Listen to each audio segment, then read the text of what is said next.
1994년도 쇼생크 탈출이라는 영화 보셨습니까? 우리 젊은 청년들은 보았는지 모르겠습니다만은 저는 감명 있게 보았습니다. 주인공이 앤디 듀프레인인데 이 사람이 아내를 죽였다는 누명을 쓰고 쇼생크 감옥에 갇힙니다. 근데 그곳에 가보니까 그 영화에서 죄수들이 정말 인권이 무너지고 있는 거예요. 완전히 무자비하게 무너지고 있어요. 그러면 자기도 사실은 들어온 것이 누명을 얻지 못한 상황인데 그들은 그것을 이용하고 있다는 거예요. 그래서 그가 생각했던 게 뭐냐면 그곳을 벗어나야 되겠다. 20년 동안 한결같이 탈출하기를 생각했습니다. 그리고는 그 탈출을 준비했습니다. 제가 가장 그 영화를 보면서 감명 있게 보았던 장면이 하나가 있는데 마지막 가는 날 정화조로 배수로를 따라서 막 들어온 곳을 빠져나가면서 그리고 시궁창 같은 곳에서 제수복을 딱 벗어버리고는 그리고는 손을 높이 들고는 화놓는 장면, 그게 아직까지 제가 기억이 나는데요. 감옥에 갇힌 사람만이 그 자유를 알 수가 있는 겁니다. 자유는 사실 자유라고 얘기한다면 많은 사람들이 그렇게 와닿지가 않는데 정말 답답한 곳에 갇혀 있는 사람들은 이 자유를 알 수가 있는 겁니다. 요즘 직장인들을 보면은 돈을 많이 버는 것도 중요하지만 첫 번째는 자기 시간을 얻기를 원해요. 그래서 돈은 조금 적게 받아도 좀 시간이 많이 쓸 수 있는 회사가 어딘가 그렇게 고민을 하는 경우가 있다는 얘기를 제가 들었습니다. 지금 이 시대에 가장 많이 얘기하는 단어가 무엇인가? 자유입니다. 그리고 해방입니다. 내일은 우리 잘 아시는 것처럼 1945년도 8월 15일 77주년 되는 광복절입니다. 1910년도에 우리나라가 합병해서 국권을 강탈당했습니다. 그리고 온갖 만행과 수탈로 식민 정책을 우리가 경험했습니다. 36년 동안 일제 앞자리에 있다가 결국 1945년 8월 15일 제2차 세계대전이 일어나서 연합군이 승리함으로써 일본이 손을 들게 됩니다. 그때 우리나라와 한 140개국 정도가 이 식민 지배에서 해방이 되었어요. 그런데 놀랍게도 하나님 우리나라를 얼마나 사랑하시는지 그 140개국 중에서 우리나라가 민주화, 경제, 산업화가 동시에 일어난 나라가 대한민국이라는 거예요. 참 대단한 거 아니겠습니까? 근데 지금도 보면은 전 세계적으로 자유에 대한 갈급함들이 너무 많습니다. 자유 때문에 전쟁을 하고 자유 때문에 목숨을 바치고 그런 사람들이 얼마나 많은지 몰라요. 자, 그렇다면 지금 우리는 자유를 누리고 있습니까? 진정한 자유가 무엇입니까? 또한 성경에서 말하는 자유는 도대체 무엇인가? 오늘 이 말씀을 통해서 함께 은혜를 나누고자 합니다. 지난주에도 제가 갈라디아서 말씀을 묵상했습니다. 지난주는 심은 대로 거둡니다 라는 말씀이었어요. 그리고 오늘은 또 제가 자유에 대한 말씀을 하고 있습니다. 그런데 이 갈라디아서의 전체 내용이 뭔가? 이것은 자유입니다. 자유. 1장부터 모든 갈라디아서의 장은 다 자유로 시작해서 자유로 끝났습니다. 그렇다면 하나님이 말씀하시는 자유는 무엇인가? 우리가 이 자유를 누리고 있다. 너희들이 자유를 받았지 않느냐라고 얘기하는데 이 자유에 대해서 알지 못한 사람들은 어떻게 생각하느냐면 저는 더 자유가 없습니다. 왜요? 예수 믿고 난 다음에 교회를 가야 되지요. 또 필요하면 오라 하지요. 뭐 내가 누릴 수 있는 자유를 교회에서 다 막지 않았습니까? 근데 내가 무슨 자유가 있단 말입니까? 라고 생각하는 사람도 있을 수가 있겠습니다. 그런데 진정한 자유가 무엇인가? 우리 이 말씀을 좀 배워야 되겠습니다. 먼저 주님 우리를 자유케 하셨잖아요. 우리를 자유케 했습니다. 우리가 어떻게 자유를 얻었을까요? 죄에서부터 해방되는 놀라운 자유를 하나님이 우리에게 주신 것입니다. 그러니까 이 사람이 죄에 대해서 벗어날 수가 없어요. 그렇잖아요. 뭐든지. 그런데 하나님 말씀은 큰 죄나 작은 죄나 다 누구든지 너가 죄를 갖고 있다면 죄에 대한 사망은, 죄의 값은 다 사망이라고 말씀하고 있는 겁니다. 자, 우리가 죄인입니다. 하나님 눈으로 볼 때는 전부 다 죄인이에요. 저와 우리 성도님들이 다 죄인입니다. 그러니까 하나님과는 죄인인데 하나님께서 길을 열어주셨습니다. 어떤 길을 열어주셨죠? 예수 그리스도를 이 땅에 보내주셔서 그분을 통하여서 우리가 주님 앞에 나갈 수 있는, 갈보리 언덕에서 십자가에 달리셨던 그 예수님, 보혈의 피를 믿기만 하면, 그분을 믿기만 하면 우리가 그 죄에서 해방되는 은혜를 주셨다는 것입니다. 돌아가시기 전에 뭐라고 하셨죠? 다 이루었다. 이게 무슨 말일까요? 내가 다 갚았다. 너희의 죄값을 다 갚았다, 이런 말이에요. 다시 말하면 우리 죄가 하나님께 갈 수 없었는데 십자가에 달리신 예수 그리스도를 통하여서 너희 죄가 내가 너를 다 갚았다고 말씀합니다. 근데 우리가 여기서 생각해야 됩니다. 그러면 이런 생각을 하죠. 하나님은 내가 지었던 과거의 죄를 다 갚은 것입니까? 아니요. 주님께서 말씀하시면서 내가 옛날에 지었던 과거의 죄뿐만 아니라 앞으로 지을 죄까지도 다 갚았다라고 말씀하시는 겁니다. 우리는 원죄가 있거든요. 그리고 계속해서 죄를 지어가고 있거든요. 그래서 이제는 로마서 8장 1절에 이렇게 말씀합니다. 그러므로 이제 그리스도 예수 안에 있는 자에는 결코 정죄함이 없나니, 예수 그리스도 안에 있기 때문에 너희들은 현재 지었던, 미래에 지었던 모든 죄까지도 다 내가 너희를 짊어지겠다고 말씀하는 겁니다. 어떤 분들은 그런 얘기를 합니다. 나는 착한 사람입니다. 도덕적으로 사람들한테 피해를 주지 않았습니다. 그런데 그런 사람들은 죄가 없는 것 아닙니까? 라고 얘기를 하죠. 그러나 우리는 어떤 경우에도 죄를 지을 수밖에 없어요. 그런데 예수님께서 뭐라고 말씀하시냐면, 너희들이 그런 삶을 산다 할지라도 그리스도 안에 있으면 결코 정죄함이 없다. 너희 죄를 묻지 않겠다고 말씀하는 거예요. 예수 믿는 이유가 뭐예요? 내 죄가 하나님에 가는 길 맞게 되는 거죠. 그래서 예수님께서 이 땅에 오셔서 우리의 모든 죄가를 다 짊어지셔서 우리는 하나님께 갈 수 있는 길을 얻은 것입니다. 이것이 뭘까요? 복음입니다. 복음. 감옥에 있다가 나오신 분들을 보면은 이런 얘기를 해요. 아유, 이제 죄를 다 살았으니까 마음이 편안하다, 홀가분하다. 근데 우리가 죄를 짓고 난 다음에 늘 걱정이 있어요. 야, 이 죄가 어떻게 밝혀지면 어떡하지? 야, 이 죄가 드러나면 어떡하지?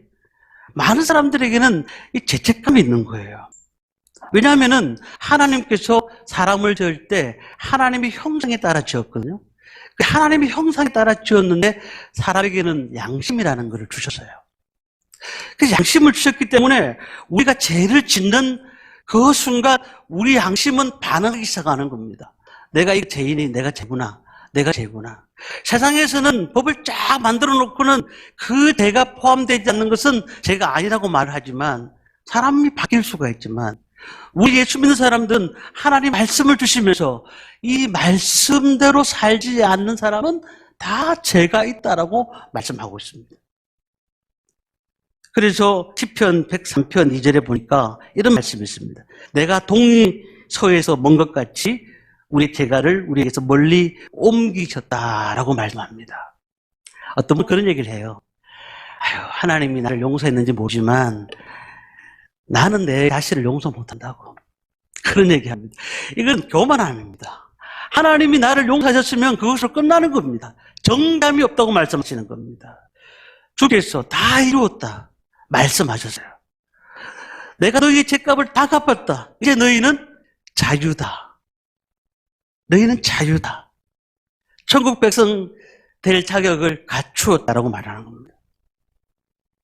그렇다면 이렇게 생각합니다. 아, 그러면 하나님 감사합니다. 내가 이제 마음대로 살아도 될까요? 율법학자들이 사도 바울을 향해서 공격하는 것이 왜 은혜만 강조하느냐? 율법이라는 게 있지 않느냐? 왜 은혜만 강조하느냐 얘기합니다. 그때 사도 바울이 13절에 이렇게 얘기를 합니다. 같이 한번 읽어보겠습니다. 형제들아 너희가 자유를 위하여 부르심을 입었으나 그러나 그 자유로 육체의 길을 삼지 말고 오직 사랑으로 서로 종으로 달아. 육체의 길을 삼지 마라. 많은 사람들이 야, 난 자유가 있다. 하나님이 나에게 죄에 대해서 모든 자유를 다 이루어줬으니까 나는 내 마음에 자유가 있지 않느냐. 그런데 바울이 뭐라고 말합니까? 그것을 육체의 기회로 삼지 말라고 말씀하고 있습니다. 우리의 욕망을 채우는데 그 자유를 쓰지 말라는 거예요. 마음대로 사는 것이 자유라고 생각하는 사람들이 있는 거예요. 하나님 나에게 자유를 줬으니까 내 마음대로 살아도 아무 문제가 없지 않느냐. 그런데 그 자유에도 길이 있고 테두리가 있어요. 우리가 비행기에 가는 길이 있는 것처럼 차가 가는 도로가 있는 것처럼 그 자유에도 방종이 되는 것이 아니라 길이 있더라는 사실이에요. 예를 들어볼까요? 물고기는 자유를 원합니다. 그래서 물고기가 어항에서 삽니다. 근데 이 물고기가 너무 많은 답답하니까 안 되겠다. 내가 사막 가운데 가서 좀 넓게 한번 살아봐야 되겠다. 사막 가운데 떨어지는 순간 물고기는 1분도 안 돼서 죽게 되는 거예요. 그렇지 않습니까? 우리가 그 자유를, 하나님이 우리에게 주셨던 자유를 많은 사람들은 방종합니다. 자기 마음대로 삽니다. 이거 어떤 분들은 성경을 아는 분들은 성경을 자기 방식대로 해석을 하는 거예요. 우리가 예수를 떠난 자유는 아무리 좋아도 예수를 떠난 자유는 자유가 될 수가 없는 겁니다. 토요일 밤새도록 TV를 보고 밤새도록 그냥 새벽 2시, 3시까지 게임을 하다가 그러고 난 다음에 주일날 교회를 오려고 하니까 안 되는 거죠. 왜냐하면 왜 그럴까요? 아니 주일날 교회를 오고 싶긴 한데 잠을 새벽 3시까지 4시까지 잤으니까 당연히 모르는 거예요. 하나님 나에게 자유를 주셨다고 하면 그 자유를 내 마음대로 내 편한 대로 사는 거예요. 이번에 휴가를 다 다녀오셨는지 모르겠습니다. 저는 그런 생각이 들었어요. 2박 3일 동안이나 3박 4일 동안 집을 떠나서 아니면 가족들끼리 하루 정도 휴가를 갔다 오셨는데 그 휴가 안에서도 그리스도 안에 있는 자유가 돼야 돼요. 너무 부담스럽다. 이게 무슨 말입니까? 좀 많이 마음껏 놀아야 되는데 마음껏 노셔야 됩니다. 그러나 그것이 죄를 짓는 요인이 되어서는 안 된다는 거예요. 예수님이 뭐라고 말씀하셨습니다. 누구든지 죄를 범하면 죄의 종이다. 이렇게 말씀하셨습니다. 그 죄를 지을 때의 느낌을 아시잖아요. 쾌락이 있고 기쁨이 있는 거예요. 그래서 오늘 본문은 그것을 육체의 기회로 삼지 말라. 육체의 기회. 자, 육체는 성경에는 두 가지를 얘기합니다. 첫 번째는 우리의 몸입니다. 우리의 몸이 생각나는 대로 그냥 마음껏 행하지 말라. 하나는 성품입니다. 우리의 성품, 구원받기 전의 성품. 그래서 로마서 8장 13절에는 이렇게 말합니다. 너희가 육신대로 살면 반드시 죽을지로되 영으로서 몸의 행실을 죽이면 살리리. 영으로서 몸의 행실을 죽이면 산다 말씀입니다. 그러면 이런 얘기를 합니다. 그러면 제가 오늘부터 그냥 직장도 가지 않고 아무 데도 가지 않고 기도원에 올라가서 하나님 앞에 말씀만 보고 찬양만 하고 오겠습니다. 왜냐하면 영을 살려야 되니까, 육을 죽여야 되니까. 그런데 이런 교회 안에서 금욕주의가 들어와가지고 문제가 뭐예요? 그냥 세상을 살아가는 사람들이 없는 거예요. 그냥 교회 안에서만 그냥 잘하면 된다. 그렇지 않습니다. 에베소서 5장 18절 보니까 너희가 술 취하지 말라. 이는 방탕한 것이니 오직 성령의 충만함 받으라. 5장 18절에 그렇게 말씀했죠. 그런데 22절에 뭐라고 되어 있느냐면 아내들아 남편을 공경하라. 남편들아 아내를 사랑하라. 자녀들아 부모를 공경하라. 부모들아 자녀를 노엽게 하지 말라. 이 말씀 왜 계속 그 뒤에 적혀 있느냐? 아니 정말 우리가 성령의 충만을 받기 위해서는 기도에 올라가고 그냥 교회만 있고 세상을 가지 말고 살아야 되는 것이 맞는 거 아니냐? 아니요. 그럴수록 더 세상에 가서 남편한테 잘해야 되고 아내한테 잘해야 되고 그리고 자녀들을 잘 키워야 되고 이게 자녀를 잘 키우고 남편을 또 섬기고 아내를 또 사랑하는 것은 사실 쉽지가 않아요. 부딪혀 나가는 거예요. 성령 충만을 받고 교회만 앉아 있는 것이 아니고 밖에 나와서 하라는 거예요. 그럴 때 예수 믿는 사람들이 가정을 더 잘 세워나가는 것이에요. 예수 믿으면 부모한테 더 잘하게 돼 있는 거예요. 그러니까 우리는 사실 성품을 이어받아요. 성격이 급한 분들이 조상대로 성격 급한 사람들 있으면 자신도 성품을 이어받습니다. 그 다음에, 좋지 않은 것들을 다 그렇게 조상들로부터 이어받더라고요, 보니까요. 근데 우리 인간들은 이 땅에 태어날 때부터 부모로부터 받는 것처럼 제 성품을 받아요. 가르쳐주지 않아도. 어떻게 그런 건 잘하는지. 가르쳐주지 않아도 어떻게 그렇게 죄짓는 행동은 잘하는지 몰라요. 그런데 우리가 예수를 믿는 순간 어떻게 변한다고요? 예수를 믿고 예수 안에 있으면 우리의 성품이 달라지는데 베드로서 1장 4절에 보니까 신성한 성품에 참여하게 한다는 거예요. 신성한 성품이 누구예요? 예수 그리스도의 성품에 참여하게 한다. 오늘 우리는 자유를 주신 것에 대해서 방종이라 생각하지 마십시오. 하나님이 우리에게 자유를 주셨다고 해서 그 자유가 답답하다. 자유를 주시려면 완전히 자유를 주셔야 되지. 재짓는까지도 다 만들어 주셔야 되지라고 생각할지 모르겠지만 그렇지가 않아요. 어떤 교회에서는 그런 얘기를 하더라고요. 청년 마치고 예배 마치고 난 다음에 그냥 술 한잔 마시고 그리고 또 예배 마치고 애들끼리 게임방 가고 물론 게임방 가는 게 잘못되었다라고 말하지는 못하지만 그러나 우리가 그 자유를 가지고 죄를 줄 수 있는 죄를 짓는 기회를 주어서는 안 된다는 거예요. 성경은 육체의 기회를 주어서는 우리는 육체의 종이 될 수밖에 없다고 말씀하는 것입니다. 그래서 우리는 엄청난 자유를 누리시기 바랍니다. 어디 안에서? 예수 안에서 자유를 누리시기를 바랍니다. 이것을 방탕의 기회로 삼지 마시길 바랍니다. 두 번째는요. 그렇다면 그리스도인이 주는 자유는 무엇인가? 우리 5장 1절, 읽진 않았습니다만은 5장 1절 말씀을 함께 읽습니다. 같이 읽습니다. 그리스도께서 우리를 자유롭게 하시고 자유를 주셨으니 그러므로 굳건하게 서서 다시는 종의 멍에를 매지 말라. 자, 13절 말씀을 다시 읽습니다. 형제들아, 너희가 자유를 위하여 부르심을 입었으나 그러나 그 자유로 육체의 길을 삼지 말고 오직 사랑으로 서로 종으로 타라. 앞에 1절에 보니까 종의 멍에를 매지 말라. 그리고 뒤에 13절 보니까 뭐라고 되어 있죠? 종으로 타라. 뭐가 좀 달라요. 종의 멍에를 매지 말라 이렇게 놓고는 13절에는 종으로 타라. 이게 뭐예요? 우리가 신분이 바뀌어요. 신분이 예수 믿은 다음에 뭐 바뀌느냐면 종의 신분에서 아들의 신분으로 바뀝니다. 하나님의 아들의 신분. 그렇죠? 그런데요, 아들의 신분으로 바뀌었으면 모든 것이 왕이니까 예를 들면 그런 거 아니었어요. 모든 것이 다 나를 위해서 내 중심으로 있는 거 아니냐? 아니에요.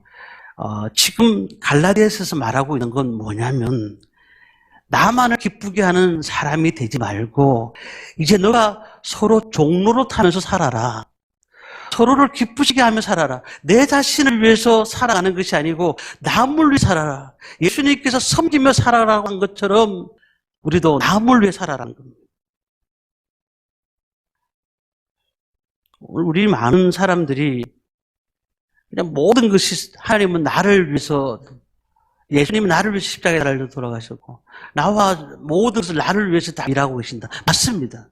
그러나 주님이 우리에게 뭐라고 말씀하셨냐면 너가 그 가진 생각들이 다 네 중심이 아니라 너가 가진 그 모든 것들이 다 남을 위해서 살아라. 신천지가 자신이 구원받는 것을 위해서 핍박받는 것은 당연하다 이렇게 말하죠. 우리 똑같은 얘기를 합니다. 그리고 또 이제 그런데 문제가 부모님과 관계가 안 좋아지더라도 이 신천지는 어떻게 하느냐면 우리는 어떻게 하든지 부모님한테 더 잘해야 되고 더 어떻게 하든지 하나님 앞에 더 부모님을 기도해야 되고 이렇게 돼야 되는 게 성경 원리입니다. 근데 신천지는 어떻게 얘기하냐면 부모의 관계를 끊더라도 너는 신천지에 들어와야 된다라고 얘기하는 거예요. 부모의 관계를 끊더라도. 우리가 잘못하면은 주위의 사람들과 또한 가족들과 교회가 나 때문에 있는 것처럼 생각하면 안 돼요. 내 때문에 저 교회가 있고 나 때문에 그 가족이 있고 나 때문에 저 사람들이 있다. 바꿔 생각해야 됩니다. 그 말이 맞을 수도 있지만 위험한 얘기예요. 우리가 이 교회도 공동체가 되는 거예요. 공동체가. 그러니까 모든 것이 중심이 자신이 되어서는 안 된다는 거예요. 영적으로 거듭나지 못한 사람의 가장 특징은 자꾸 이기적인 생각하는 거예요. 내 때문에 나로 인하여서 이렇게 생각하지 말아야 돼요. 그러다 보니까 이단들이 잘못된 생각들을 하다 보니 가정들이 깨어지고 불화가 생기고 교회가 갈라지고 사회가 고통당하는 거예요. 오늘 우리는 나를 통해서 저 사람들이 구원받고 나를 통해서 그들이 영화롭게 되고 나를 통해서 하나님의 높임을 받으시고 나를 통해서 저 사람을 섬기고 겸손하게 하고 우리는 이렇게 살아야 되는 거예요. 우리는요, 아들로 신분으로 하나님께서 우리를 아들의 신분으로 삼아주셨지만은 그러나 이제 왜 아들로 신분으로 삼아주셨을까요? 우리는 종로로 타기 위해서 이 땅에서 물론 천국 가서는 우리는 하나님 앞에 또한 서게 될 거예요. 그러나 지금 이 나그네 생활하는 동안까지는 많은 사람들을 섬기라고 우리에게 이렇게 말씀하시는 것입니다. 그래서 예수님께서 마지막에 요한복음 13장 14절 15절에 제 아들에게 이렇게 가르쳐 주시고 마지막 말씀을 하셨습니다. 내가 주와 또는 선생이 되어 너희 발을 씻으니 너희도 서로 발을 씻겨주는 것이 옳으니라. 내가 너희에게 행한 것처럼 너희도 행하게 하려 하여 본을 보였노라. 이 꿈이 있는 교회는 제가 개척한 교회가 맞습니다. 그러나 너희 교회는 아닙니다.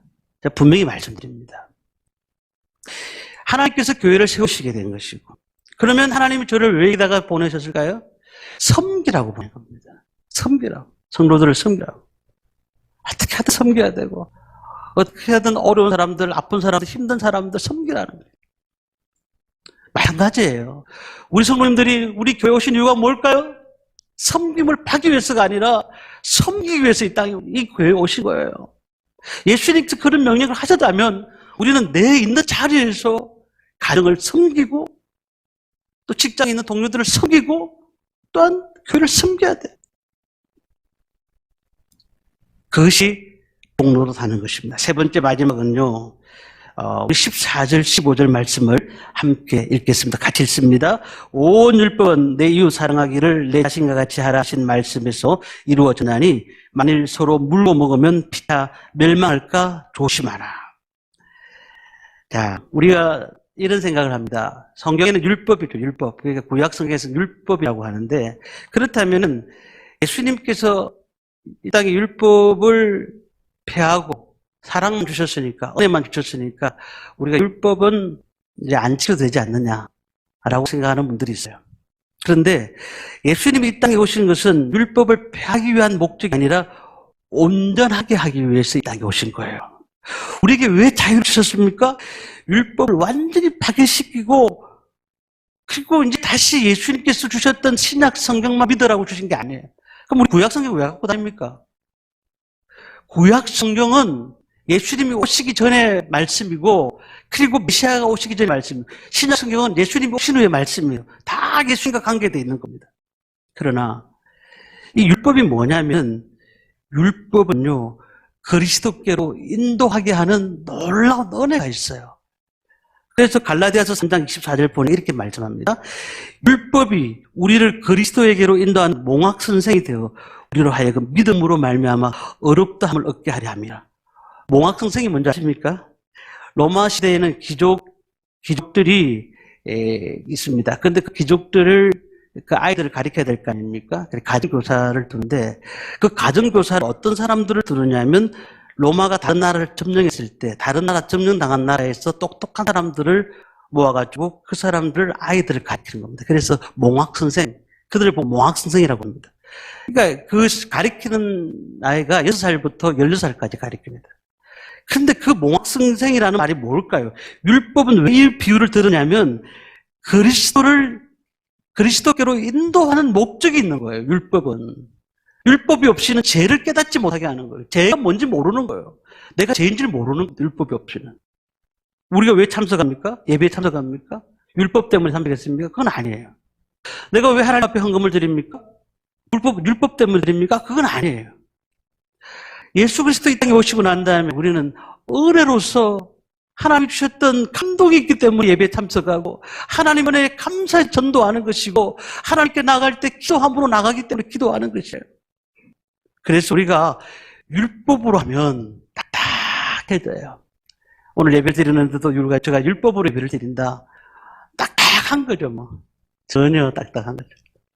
근데 은혜로서 예배를 드리면 하나님이 주셨던 은혜 말씀들을 통해서 우리가 은혜 받는 모습들이 더 가는 것이거든요. 지금도 우리가 늘 예배를 잘 참석하시기 바랍니다. 그리고 또 하나님 앞에 전도도 많이 하시기 바랍니다. 이 모든 것들이 은혜로서 하나님이 주셨던 은혜가 감사해서 하나님의 말씀 가운데 있기 때문에 우리는 그렇게 하는 것입니다. 그래서 봉사하는 것도 하나님 은혜에 감사해서 봉사하시기 바랍니다. 눈치 보면서 봉사하는 것이 아니고 하나님 주셨으니까 봉사하는 것이고 하나님이 섬기라고 하셨으니까 섬기는 것입니다. 오늘 모든 꿈이 있는 성도님들은 은혜로 하십시오. 그러나 율법을 폐하는 것이 아닙니다. 그 율법은 예수님께로 인도하는 것이 되는 것이고 우리 죄를 깨닫게 하는 것이 되는 것이죠. 그래서 오늘도 하나님의 은혜 가운데서 임하시기를 바랍니다. 우리가 성경은 이렇게 말합니다. 이 자유를 가지고 육체의 기회를 삼지 말고 서로 종로릇하고 그냥 사랑의 동기로 서로 종로릇하고 그리고 율법을 한 말씀을 다 이루게 하신 분이 예수 그리스도이기 때문에 이게 피차 물고 뜯으면서 그렇게 싸우지 말고 서로 사랑하고 그리고 율법으로서 은혜 가운데서 저들을 섬기고 교회도 섬기고 복음도 전하고 그렇게 살아라 라고 주님께서 말씀하고 있는 것입니다. 말씀을 마치겠습니다. 우리가 자유를 얻었습니다. 그리스도인의 자유. 이 자유는 뭘까요? 죄에서 자유를 얻게 하시는 분은 예수 그리스도 안에서 하나님이 우리의 은혜를 주셨습니다. 내일 우리가 8.15 강복절인데요. 대한민국이 이렇게 건국된 것도 하나님의 은혜인 줄 믿습니다. 기도하는 분들이 얼마나 이 나라를 기도하는지 몰라요. 지금도 38선 사이사이마다 기도하는 분들이 엄청 많아요. 이 나라 민족을 위해서. 비가 오고 눈이 오나 뭐 에어컨도 없이 그냥 그 자리에서 손을 들고 기도하는 분들 많아요. 오늘 우리는 하나님께서 해방을 주셨고 대한민국을 건국하게 하셨고 경제적으로 부강하게 하셨습니다. 그렇다면 우리는 그렇게만 생각하는 것이 아니라 이 나라에 예수 그리스도의 생명의 성령의 법에서 죄에서 해방시키는 놀라운 은혜를 주님께서 우리에게 주셨다면 우리는 죄의 멍에를 다시 매지 마시고 이게 죄가 아니다. 성경에서 죄라 하면 죄입니다. 죄의 멍에서 매지 마시고 감사함으로 주님의 일을 하시길 바랍니다. 겸손함으로 주님의 일을 섬기시기를 바랍니다. 많은 사람들을 섬기시기를 바랍니다. 이럴 때에 하나님의 놀라운 은혜가 이 나라를 통해서 일어나게 되고 또한 진정한 자유가 무엇인가를 깨닫게 될 줄 믿습니다. 이렇게 살아가는 저와 모든 성도님들 되시기를 주님 이름으로 축원합니다.